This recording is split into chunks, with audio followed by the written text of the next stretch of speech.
Et on poursuit ce bulletin avec notre collaborateur en direct de Paris que vous reconnaissez, Stéphane Bureau. Bonsoir, Stéphane. Je le confirme, c'est moi, Adi.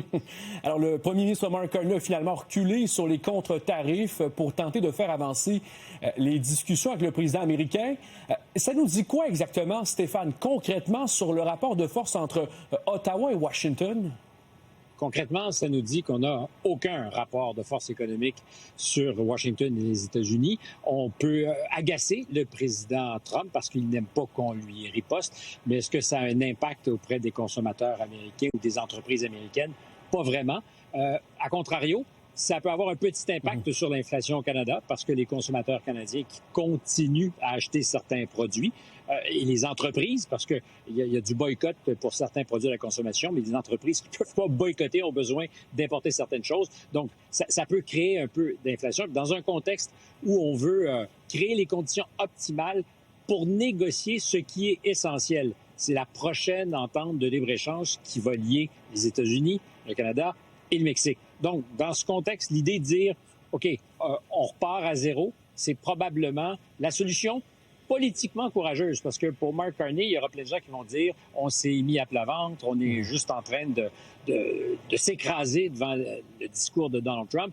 La vérité, c'est qu'on peut faire ce qu'on veut, ça risque pas de l'intimider. Mais peut-être qu'on peut créer des conditions qui sont meilleures pour la suite des choses, pour la négociation. Mais c'est vrai que politiquement, Mark Carney est audacieux parce que il a été à ce jour payant pour lui au Canada de dire on se tient debout. Alors, ça pourrait donner l'impression que c'est pas le cas, mais derrière, il y a surtout une volonté de négocier.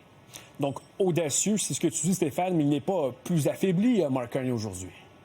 Non, les conditions sont exactement les mêmes. On sait que nous ne sommes pas pesants, que Donald Trump est difficile à suivre, qu'il est capable de changer d'idée très rapidement. On l'a vu d'ailleurs dans l'ensemble du dossier des négociations. Mais Mark Carney a créé des conditions où il peut dire, bien, on vous écoute.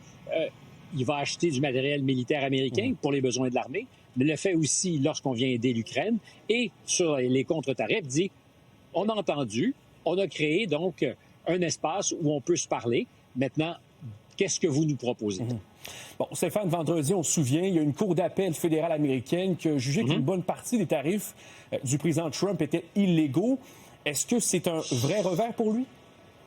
Pour l'instant, non, parce qu'il y a encore la Cour suprême qui devra se prononcer. Puis même s'il fallait que la Cour suprême confirme les décisions des deux précédents tribunaux et dise c'est illégal. Alors, c'est pas probable que ça arrive, mais ça pourrait arriver parce que la Cour suprême ne dit pas exactement ce que Donald Trump espère et veut. Ça a été démontré plusieurs fois au cours des dernières semaines et des derniers mois. Mais s'il fallait qu'elle reconnaisse que c'est illégal, Donald Trump aurait dans sa boîte à outils d'autres manières de rendre la vie difficile pour ses partenaires commerciaux. Il faut rappeler, par exemple, que sur l'acier et l'aluminium, c'est pas la même loi qui a été utilisée pour frapper ces industries de droits de douane. Donc, il pourrait peut-être décider d'utiliser d'autres mécanismes. Concrètement, ça signifie que pour les semaines et mois à venir, tous les partenaires commerciaux, y compris les Canadiens, doivent se faire à l'idée qu'il n'y aura pas de stabilisation. Donc, accepter un peu les conditions qu'ils forcent, même s'il y a un espoir que ça soit jugé illégal.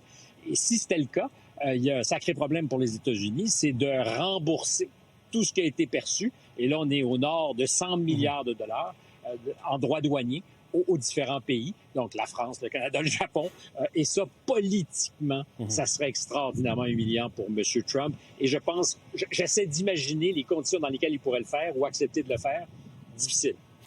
Évidemment, on va suivre de près la suite de ces négociations entre Washington et Ottawa. Merci beaucoup, Stéphane, pour ton éclairage. Au revoir, Adi.